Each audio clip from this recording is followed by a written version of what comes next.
তো প্রিয় বন্ধুরা, ইন্দ্রজিৎ দাস মহাশয় উনি দুটি বিএড কলেজে পড়ান, বিএড কলেজে লেকচারার। সোশ্যাল স্টাডিজটা আপনাদের পড়াবে খুব সুন্দরভাবে। তো আজকে ওনার প্রথম ক্লাস, আপনারা খুব সুন্দরভাবে ক্লাসটি করবেন এটাই আশা করি। তো ওনাকে বলা হচ্ছে অনুরোধ, আপনি ক্লাসটি শুরু করুন। ঠিক আছে। তো আজকে আমরা যে বিষয়টা পড়বো সেটা হচ্ছে কি ইতিহাস, তাই তো? আমরা কম বেশি ইতিহাস পড়ে এসেছি আগে। আমরা ক্লাস 6, 7, 8, 9 সবাই পড়ে এসেছি। তো এখন আমরা যে হিস্ট্রিটা পড়বো সেটা কিন্তু ক্লাসের হিস্ট্রি নয়। মানে আমরা ক্লাসে পরীক্ষা দেওয়ার জন্য হিস্ট্রিটা পড়ছি না, আমরা একটা কম্পিটিটিভ এক্সামকে ক্র্যাক করার জন্য হিস্ট্রিটা পড়ছি। তো সেই হিস্ট্রিটা আমরা কিভাবে পড়ব এবং কতটা ডেপথ নিয়ে পড়ব সেটা আশা করছি সবাই বুঝতে পারছো। কারণ হচ্ছে এখন আপার প্রাইমারি বলো বা যে কোনো এক্সামে যে হিস্ট্রি যে কোশ্চেনগুলো আসছে সেই কোশ্চেনগুলো কিন্তু খুব সোজা কোশ্চেন আসছে না। সবসময় কোশ্চেন কিন্তু কনসেপচুয়াল বেস, অর্থাৎ যেমন একটা এক্সাম্পল আমি দিই। ধরো আমরা কি জানি যে কুতুব মিনার কোথায় অবস্থিত? কুতুব মিনার আমরা ডাইরেক্ট কোশ্চেন যে দিল্লিতে কুতুব মিনার। তো এখন কোশ্চেনটা ওইভাবে নয়, কুতুব মিনারটা দিল্লিতেই কেন অবস্থিত, তাই না? কুতুব মিনারটা দিল্লিতেই কেন অবস্থিত, কেন অন্য জায়গায় তো হতে পারতো। তো এই ধরনের কিছু কোশ্চেন আমাদের কিন্তু এখন ফেস করতে হবে, কারণ যত দিন যাচ্ছে তত এক্সাম যে প্যাটার্ন বা কোশ্চেন যে প্যাটার্নগুলো সেগুলো কিন্তু অনেক উন্নত হচ্ছে। তো ঠিক আছে, চলো আজকে আমরা স্টার্ট করি। তো যেহেতু আমরা একজন শিক্ষক, শিক্ষকের যে প্রিপারেশন সেই প্রিপারেশনগুলো আমরা আজকে নিতে চলেছি। তো তার পরিপ্রেক্ষিতে আমাদেরকে পেডাগজি সমেত জিনিসগুলোকে পড়তে হবে। তো বিষয় কি, যে আমরা প্রথমত বলি যে হিস্ট্রিটা আমরা কেন পড়বো, তাই তো? হিস্ট্রি আমরা কেন পড়বো? দেখো, প্রত্যেকটা বিষয় যে আমরা পড়ি, পড়ার পেছনে একটা করে কারণ থাকে। হুম, যে কোনো কোনো জিনিস কি হয় যে কিভাবে পড়বো, কেন পড়বো, ঠিক আছে? আর এই যে পড়ছি এগুলো আমরা কোথায় অ্যাপ্লাই করব বা কিভাবে অ্যাপ্লাই করব, তাই না? তো চলো আজকে আমরা যে বিষয়টা একটু আলোচনা করব সেটা হচ্ছে যে ইতিহাসের গুরুত্বপূর্ণ বিষয় হচ্ছে কোনগুলো, যেটা হচ্ছে কি আমরা প্রত্যেকটা জিনিস, যেমন ধরো আহ, আমাদের সমাজ, আমাদের অর্থনীতি, আমাদের ধর্ম, আমাদের রাষ্ট্র, আমাদের সাংস্কৃতিক জীবন এবং আমাদের যে জাতীয়তা বোধ, তাই না? অর্থাৎ আন্তর্জাতিকতা যেটাকে বলা হয়। তো এই যে বিষয়গুলো, এই বিষয়গুলো কিন্তু হিস্ট্রির মধ্যেই পড়ছে। তো প্রথমত দেখো, আমরা এই যে ইতিহাসে আমরা দেখো সভ্যতা পড়ে এসেছি, যে সিন্ধু সভ্যতা, তারপরে আমাদের প্রত্যেকটা যে আহ, মানে জীবন, যে বাবরের, বাবর, হুমায়ুন, ঠিক আছে? এই সব জিনিসগুলো যে আমরা পড়ছি, প্রত্যেকটা জিনিস আজকে ধরো বিভিন্ন বংশ, দাস বংশ, পাল বংশ, এই যে বংশগুলো পড়ছি দেখবে প্রত্যেকটাতে না পড়ার সময় লক্ষ্য করবে কিছু কিছু জিনিস থাকে, সেগুলোর উপর মেইনলি জোর দেবে। এক হচ্ছে সমাজ জীবন, ঠিক আছে? সমাজ মানে সমাজ অর্থাৎ সেই সময়কার যে সমাজ ব্যবস্থা সেটা কেমন ছিল, বুঝতে পারছো নিশ্চয়ই। দ্বিতীয়ত হচ্ছে দেখো অর্থনীতি। অর্থনীতি, অর্থনীতি মানে কি, সেই সময় কোন ধরনের প্রথা প্রচলন ছিল। ম্যাম মানে যেমন ধরো আমাদের এক একটা সময় এক এক রকম যে মুদ্রাগুলো আসছে, সেই মুদ্রাগুলো কেন এসছে এবং মুদ্রাগুলো কোথা থেকে আসছে, ঠিক আছে? সেই বিষয়গুলো কিন্তু আমাদের অর্থনীতির মধ্যে পড়ছে। এবার সেই এক একটা কড়ি ব্যবস্থা ছিল, তারপরে মুদ্রা ব্যবস্থা, এই মুদ্রাগুলো কতটা ডেভেলপ হচ্ছে, আস্তে আস্তে তো উন্নত হয়েছে, তাই না? সেই জিনিসগুলো কিন্তু আমাদেরকে হিস্ট্রি থেকে জানতে হবে। তৃতীয় নাম্বার হচ্ছে কি, ধর্মীয় জীবন। ধর্মীয় জীবন মানে, ধর্মীয় জীবন মানে কি, যে প্রত্যেকটা মানুষের, মানুষ তো কিছু কাউকে তো মেনে চলে, তাই না? যেমন ধরো আমরা কি আমাদের যে ঈশ্বর, আমাদের আল্লাহ, হ্যাঁ, এরকম ভাবে কি আমাদের একটা বিশ্বাস অর্থাৎ ধর্মীয় বিশ্বাস, সেই ধর্মীয় বিশ্বাস অনুযায়ী কিন্তু আমরা সবাই কিন্তু মানে জীবনযাপন করি, তাই না? একটা বিশ্বাস নিয়ে জীবনযাপন করি। তো সেই সময় কোন ঠাকুরের পুজো করত এবং কোন ধরনের বিশ্বাস নিয়ে চলতো, এই জিনিসগুলো কিন্তু কিন্তু হিস্ট্রির মধ্যে পড়ছে। তারপরে দেখো 4 নম্বর কি, সাংস্কৃতিক জীবন। সাংস্কৃতিক জীবন অর্থাৎ এই যে সাংস্কৃতিক জীবন, সাংস্কৃতিক জীবন মানে কি, কোন ধরনের সংস্কৃতি, মানে বিভিন্ন নাচ গান বা বিভিন্ন রকম শিল্প চর্চা যেগুলো, সেইগুলো সেই সময় কিন্তু বর্তমান ছিল। তো প্রথম থেকে চলে আসছে কিন্তু সেইগুলো, তাহলে সেইগুলো কোন সমাজ ব্যবস্থায় অর্থাৎ কোন বংশে বা কোন রাজত্বকালে কি ধরনের ছিল, সেই জিনিসগুলো কিন্তু আমাদেরকে জানতে হবে। ঠিক আছে, বেশ। আগে আমরা একটা প্রথম থেকে জিনিসগুলোকে পড়ি আমরা। দেখো, ইতিহাস খুব ভালো একটা জিনিস, মানে পড়ার বিষয়। ইতিহাস, এই যে ইতিহাস, এটাকে, এই শব্দটা প্রথম প্রথম যে শব্দ, সেটা হচ্ছে কি, যে ঐতিহ্য, বা এটাকে বলা হয়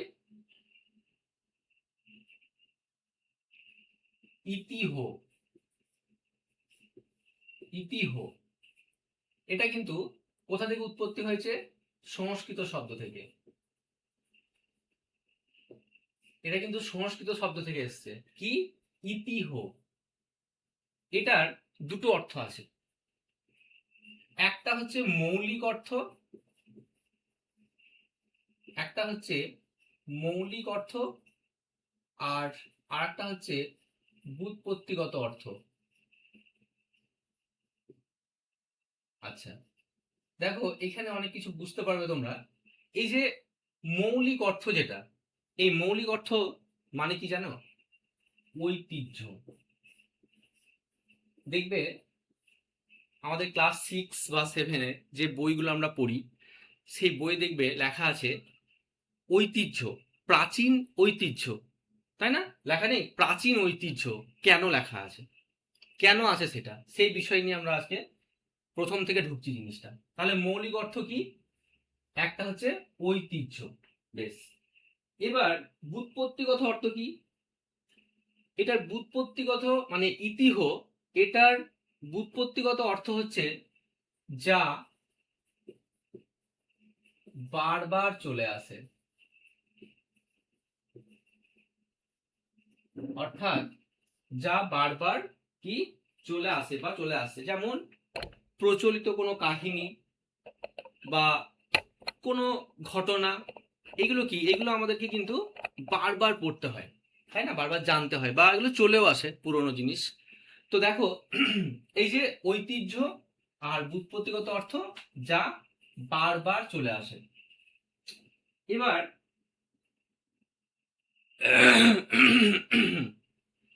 তাহলে এই যে ইতি, ঐতিহ্য, এই ইতিহ, ইতিহর দুটো অর্থ, একটা মৌলিক, একটা ব্যুৎপত্তিগত। মৌলিক অর্থ কি? ঐতিহ্য। ব্যুৎপত্তিগত অর্থ কি? যা বারবার চলে আসে। এবার তাহলে আস, এই যে আস, এই কথাটা, এই কথাটার অর্থ কি? এই কথাটার অর্থ বা শব্দটার অর্থ কি? এটার অর্থ হচ্ছে যাতে আছে বা পাওয়া যায়, যা পাওয়া যায়। বোঝা গেল বিষয়টা? দুটো ভাগে ভাগ করেছে, ইতি, আস। তাহলে একটা হচ্ছে কি ইতিহ, মৌলিক অর্থ কি? ঐতিহ্য। ব্যুৎপত্তিগত অর্থ কি? যা বারবার চলে আসে। আস, যাতে আছে বা পাওয়া যায়। এবার দেখো একটা বিষয় এখানে, যে এই দুটোকে যদি আমরা মিলিয়ে দিই তাহলে কি হবে, অতীতের অতীতের ঐতিহ্যপূর্ণ কাহিনী, অতীতের ঐতিহ্যপূর্ণ কাহিনী যার মধ্যে বিবৃত করা হয়েছে। কি বললাম?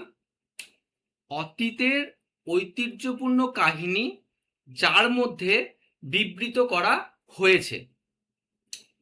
তাহলে আমরা ওই যে ক্লাস 6-এ বা 7-এ যে বইগুলো পড়ছি, কি আছে, যে প্রাচীন ঐতিহ্য লেখা আছে। তাহলে প্রাচীন ঐতিহ্য কেন লেখা আছে বুঝতে পারলে? এবার পুরো অতীতের যে কাহিনীগুলো এই ইতিহাসের মধ্যে বিবৃত করা আছে। বেশ, এবার বোঝা গেল বিষয়টা? বুঝতে পেরেছো তোমরা? একটু রেসপন্স করবেন যারা যুক্ত হয়েছে। হ্যাঁ স্যার। ঠিক আছে। প্রবলেম হলে বলবে আমাকে অবশ্যই। বেশ, এবার যে বিষয়টা আমরা জানবো, কি বললাম, যে প্রাচীন ঐতিহ্য, অর্থাৎ প্রাচীন কালের যে বিষয়গুলো, সেই বিষয়গুলো কোথায় বর্ণনা করা হয়েছে, যে একটা সাবজেক্ট হিসেবে তৈরি করা হয়েছে, সেটার নাম কি? সেটা হচ্ছে ইতিহাস। এবার এটাকে আরো কিছু জিনিস আমরা এখানে অ্যাড করতে পারি, যেমন ধরো হিস্টোরি। হিস্টোরি, এই যে হিস্টোরিটা, এইটা হিস্টোরিয়া, হিস্টোরিয়া, হিস্টোরিয়া, কি বললাম? হিস্টোরিয়া। এই যে হিস্টোরিয়া, এটা হচ্ছে ইংলিশ ওয়ার্ড। এটার মানে আবার, এটার মানে আলাদা। এটার মানে কি? অনুসন্ধান করা, ইনকোয়ারি, ইনভেস্টিগেশন, রিসার্চ। কি বললাম?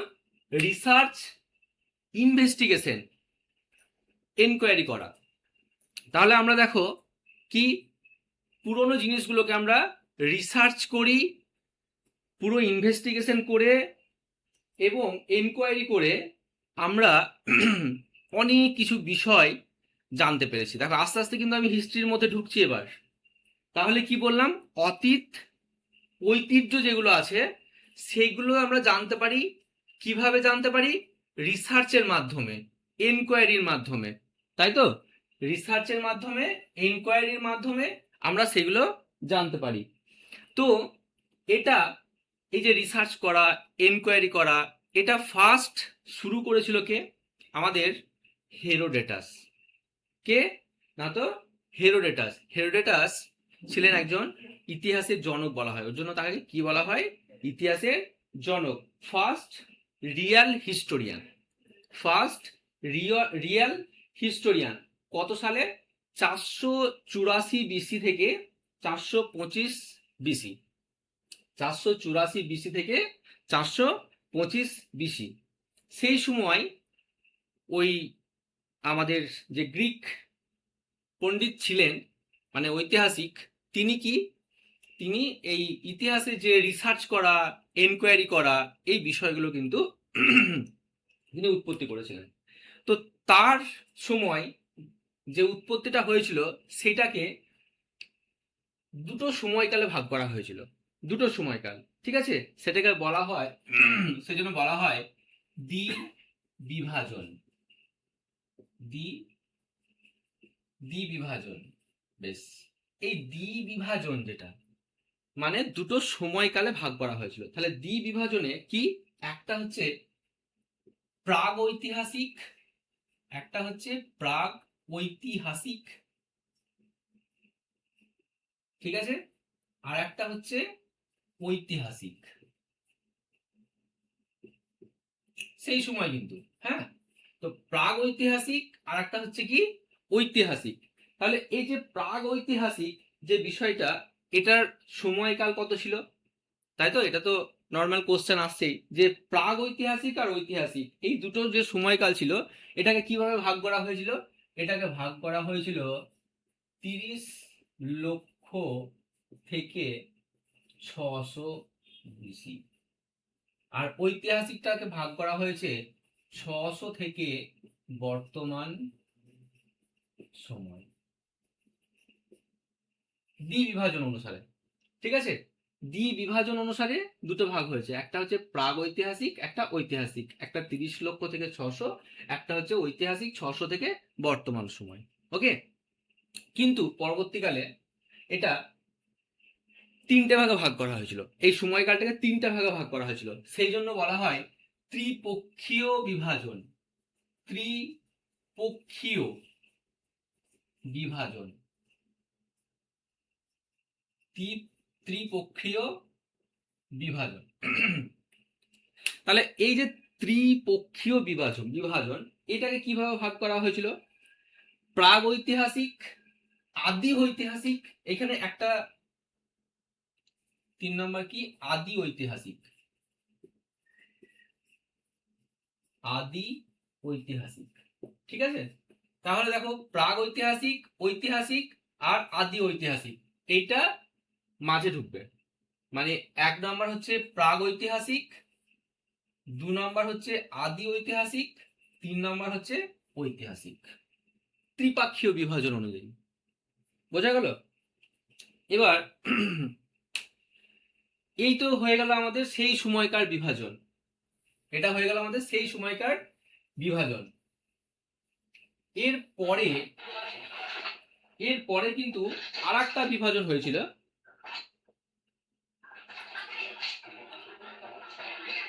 মাইক্রোফোন অফ করুন। কিছু কিছু বলছো? না, বলো। বলেন তো? বলতেছে। আচ্ছা, পরবর্তীকালে এটাকে আবার অন্যরকম ভাবে বিভাজন করা হয়েছিল। কি? পূর্ব ঐতিহাসিক, একটাকে বলা হতো পূর্ব ঐতিহাসিক, 2 নম্বর হচ্ছে প্রোটো ঐতিহাসিক। পূর্ব ঐতিহাসিক, প্রোটো ঐতিহাসিক। তাহলে কি পরবর্তীকালে যে ভাগটা করা হয় সেটা হচ্ছে পূর্ব ঐতিহাসিক, প্রোটো ঐতিহাসিক, আর একটা হচ্ছে নর্মাল ঐতিহাসিক। বেশ, দেখো এই যে পূর্ব ঐতিহাসিক যেটা, সেটার সময়কাল কত ছিল, কিভাবে ভাগ করা হয়েছিল? সেম 30 লক্ষ থেকে 2500 খ্রিস্টপূর্বাব্দ। আচ্ছা, এই বিসি এডি নিয়ে আমি একটা ক্লাস করাবো তোমাদেরকে, ঠিক আছে? তখন আমি বুঝিয়ে দেবো বিসি এডিটা কিভাবে হয়। হ্যাঁ, তো দেখো 30 লক্ষ থেকে 2500 বিসি, এটাকে বলা হয় কি পূর্ব ঐতিহাসিক। নেক্সট হচ্ছে প্রোটো ঐতিহাসিক। প্রোটো ঐতিহাসিকে কি 2500 থেকে 600 বিসি। ঠিক আছে, 2500 থেকে 600 বিসি, এটাকে বলা হয় প্রোটো ঐতিহাসিক। আর ঐতিহাসিকটা কি 600 বিসি থেকে বর্তমান সময়।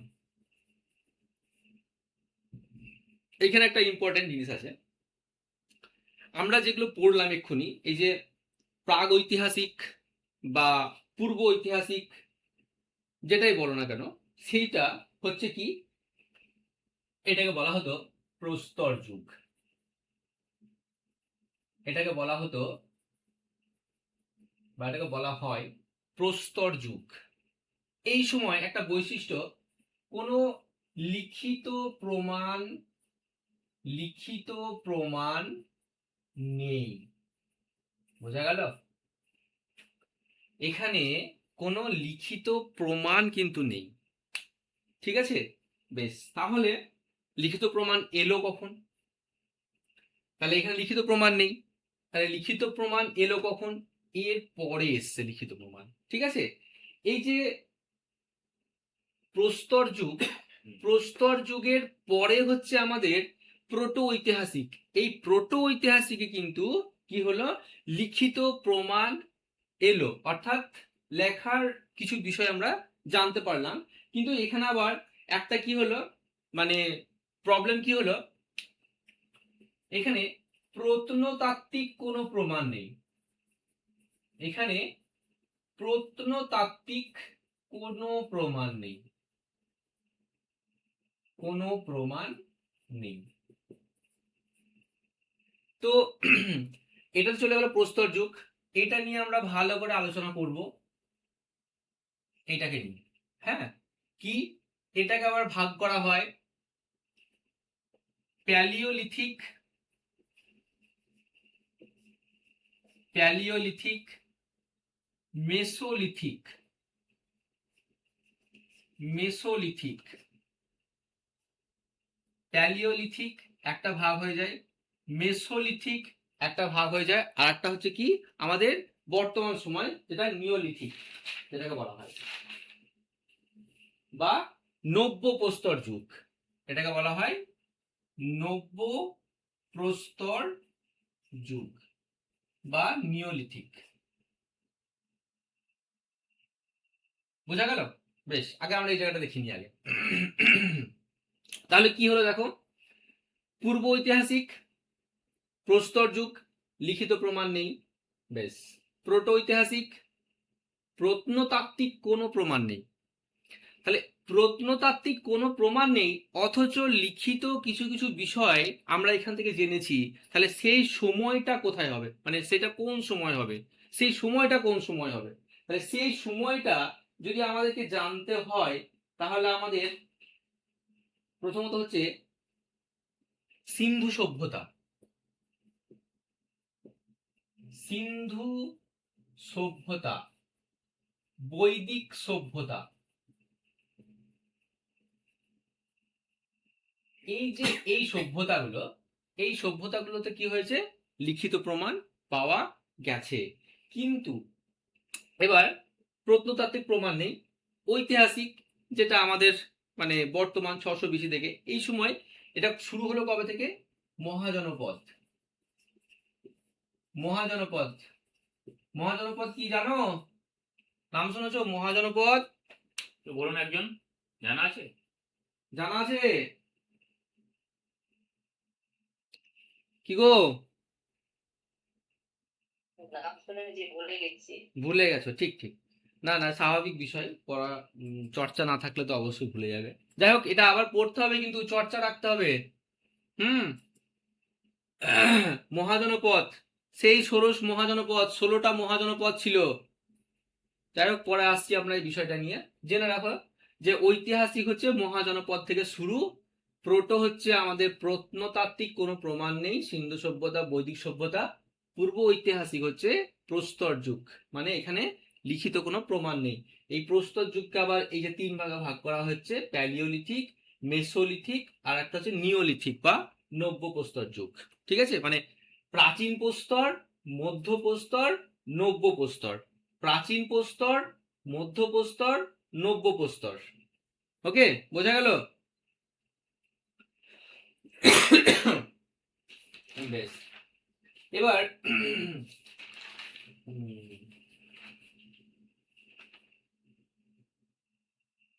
আর একটা ইম্পর্টেন্ট, বেশ এই বিষয়টা, এটা নিয়ে আমরা আলোচনা করব, এই দুটো মুছে দিলাম। তাহলে আমরা, তোমাদের মনে স্বাভাবিকভাবে প্রশ্ন জাগবে, আমরা যে বই পড়ছি সেই বইয়ে লেখা আছে কি, যে প্রাচীন, মধ্যযুগ, আধুনিক যুগ। কি, প্রাচীন যুগ, মধ্যযুগ আর আধুনিক যুগ, তাই না? আমরা ইতিহাস বই কি পড়ি, একটা হচ্ছে প্রাচীন যুগ, 2 নম্বর হচ্ছে মধ্যযুগ, 3 নম্বর হচ্ছে আধুনিক যুগ। পড়ি তো? বেশ, তো এইটা কিভাবে এলো? এইটা জার্মান ঐতিহাসিক খ্রিস্টোফ, জার্মান ঐতিহাসিক খ্রিস্টোফ সেলোরিয়াস, জার্মান ঐতিহাসিক খ্রিস্টোফ সেলোরিয়াস, 1638 থেকে 1707 খ্রিস্টাব্দ। কি বললাম? জার্মান ঐতিহাসিক, কি বললাম, খ্রিস্টোফ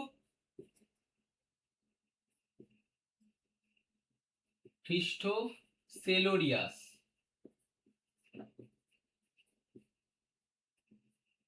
38 থেকে 1707।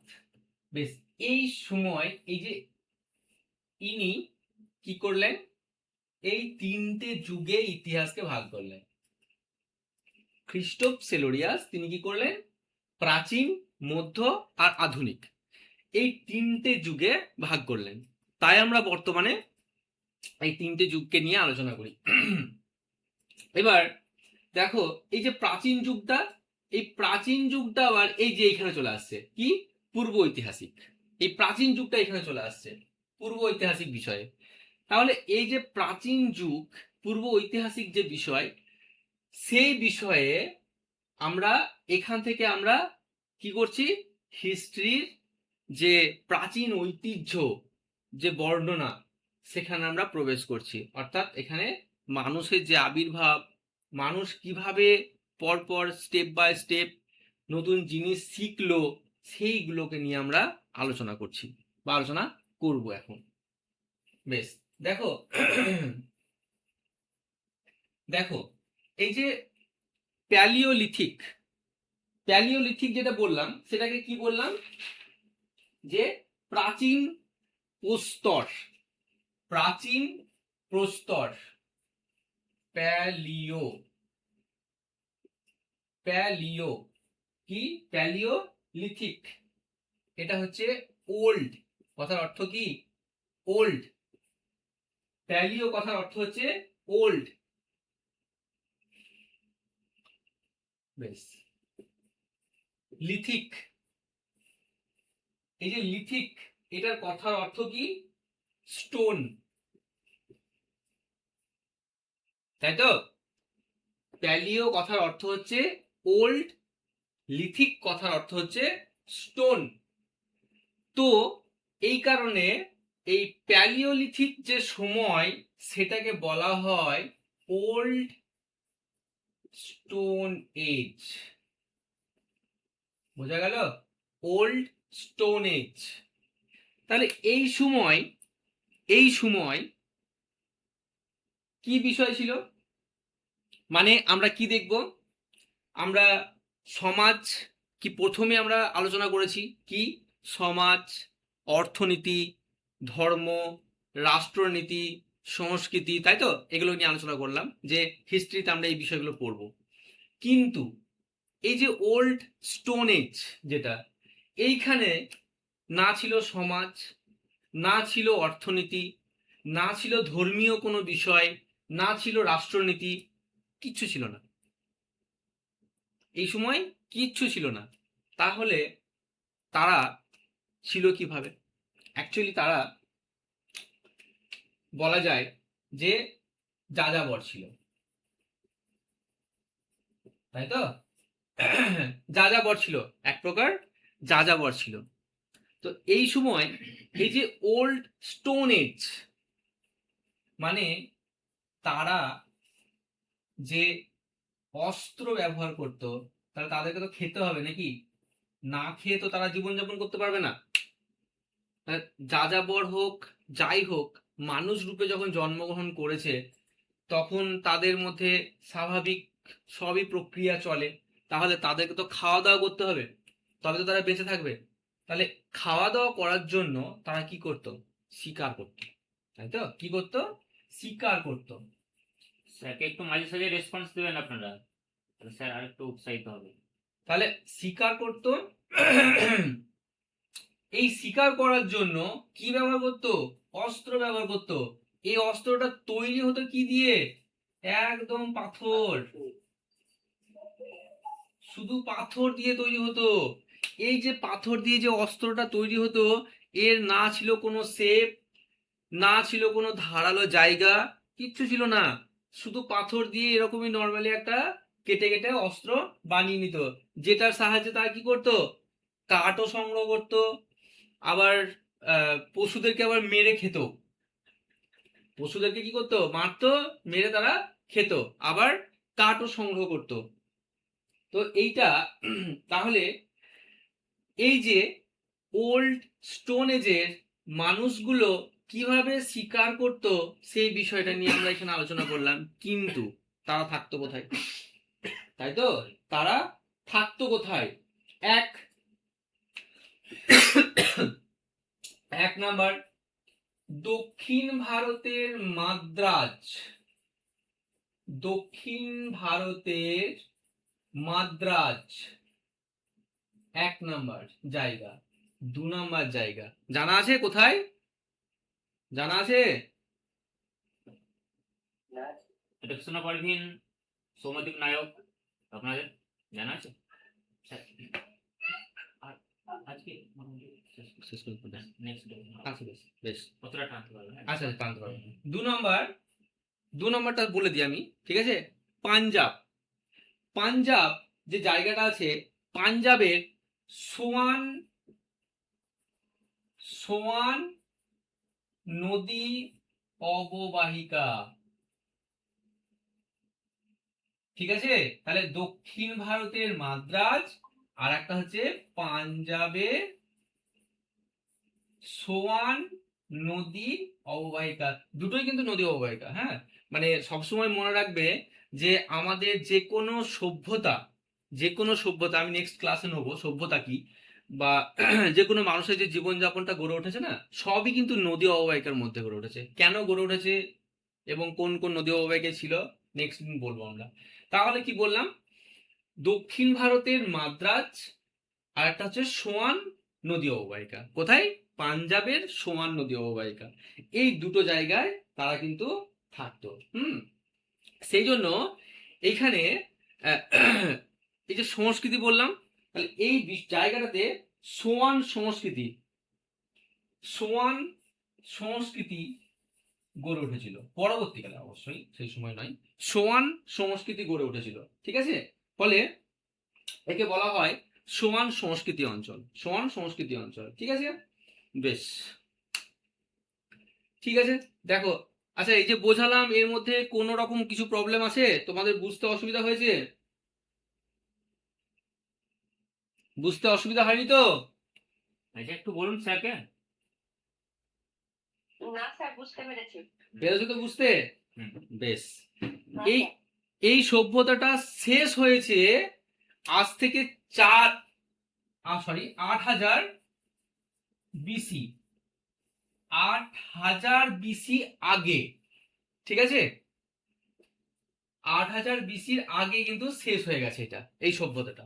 এরপরে আমরা এই মেসোলিথিক, নব্যপ্রস্তর বা নিওলিথিক, এই জিনিসগুলো আরো জানবো। এখানে আরো বিষয় আছে, এখানে আরো অনেক কিছু বলার আছে, ঠিক আছে? তো যাই হোক, ফার্স্ট দিন তোমরা, জানি না ক্লাস কেমন লেগেছে তোমাদের। তো আমি যতটা পারলাম পরবর্তীকালে আরো ইমপ্রুভ করার চেষ্টা করব, তোমাদেরকে আরো ভালোভাবে বোঝানোর চেষ্টা করব আমি। আজকে যতটা তোমাদেরকে দিয়েছি, তোমরা যতটা বুঝতে পেরেছো আমাকে একটু বলো যে ঠিকঠাক হয়েছে কিনা। আচ্ছা, ঠিকঠাক হয়েছে কিনা আমাকে বলবে, হ্যাঁ? আর মোটামুটি ভাবে দেখবে, যেটা বুঝিয়ে দিলাম সেটা একটু পড়বে। এটা তোমাদেরকে আমি নোট আকারে দিয়েও দেবো, পিডিএফ দিয়ে দেবো তোমাদেরকে, স্যার দিয়ে দেবেন, ঠিক আছে? সবকিছু প্রোভাইড করে দেবেন স্যার, আমি স্যারকে দিয়ে দেবো সবকিছু। আর আমাকে একটু ফিডব্যাক দেবে তোমাদের ক্লাস কেমন লেগেছে। তো আমি আরো ডিটেলসে এবং আরো ভালোভাবে ক্লাসগুলোকে করানোর চেষ্টা করব, ঠিক আছে? তো দেখুন স্যার, ক্লাস নেবেন, যথেষ্ট এটা টাফ চ্যাপ্টার বটে, তথ্য ভিত্তিক অনেক কিছু। তো আশা করছি আপনারা মোটামুটি বুঝতে পেরেছেন, ভালোই পেরেছেন। তো স্যার অন্য আরও টপিকগুলো রয়েছে, সেগুলো ইতিহাসের পুরোটাই পড়াবেন। স্যার একটু আসেন। জিওগ্রাফিও স্যার জিওগ্রাফি এবং পড়াবেন। হিস্ট্রি আমি দুটোই ক্লাস নেবো। মানে একদিন অল্টারনেট করতে, একদিন alternate। একদিন জিওগ্রাফি, একদিন হিস্ট্রি। একদিন হিস্ট্রি। এবং চাইল্ড সাইকোলজি উনি খুব ভালো পড়ান। তো চাইল্ড সাইকোলজির কিছু চ্যাপ্টার ওনাকে দেবো, পড়াবেন। আর রাষ্ট্রবিজ্ঞানের যে বিষয়গুলো রয়েছে, সংবিধান টংবিধান, সংবিধান, তারপর রাষ্ট্রবিজ্ঞান, আরও যে বিষয়গুলো রয়েছে সোশ্যাল স্টাডিজের, আর্টসের মধ্যে, সেগুলো আমি মানে আপনাদেরকে মানে রেডি করে দেবো সেই ক্লাসগুলো নিয়ে। মানে উনি মেনলি পড়াবেন ইতিহাস, ভূগোল এবং চাইল্ড সাইকোলজির কিছুটা অংশ, আর আমি পড়াবো চাইল্ড সাইকোলজির বাকি অংশ, English, English grammar, English pedagogy, Bangla, Bangla ব্যাকরণ, বাংলা পেডাগজি, আর সেই সঙ্গে যে রাষ্ট্রবিজ্ঞান, ভারতীয় সংবিধান, এই বিষয়গুলো আমি পড়াবো। এবং নোটস তো আপনারা পাবেন, খুব সুন্দর নোটস আপনারা পাবেন, স্যারও করে দেবো, আমি শেয়ার করে দেবো। এখন ফিজ, আপনারা যারা পেমেন্ট করেছেন অ্যাপে, খুব ভালো কথা। আর যারা পেমেন্ট করেননি তারা ওই সামনের মাসে মানে এপ্রিলে 1 থেকে 7 তারিখের মধ্যে পেমেন্ট করবেন, তাহলে পুরো মাসটা করতে পারবেন। এবং আগে যারা পেমেন্ট করেছেন 20 তারিখ বা 21 তারিখ বা তার আগে, তাদেরও ওই পেমেন্টের যে বিষয় ওটা মানে যে টাকাটা পেমেন্ট করছেন সেটা নিয়ে আপনারা পুরো এপ্রিল মাসটা পড়তে পাবেন। এবার এপ্রিলের পর মে মাস যখন আসবে তখন মে মাসের ফার্স্ট উইকের মধ্যে 1 থেকে 7 দিনের মধ্যে মে মাসের পেমেন্টটা জাস্ট করে দেবেন।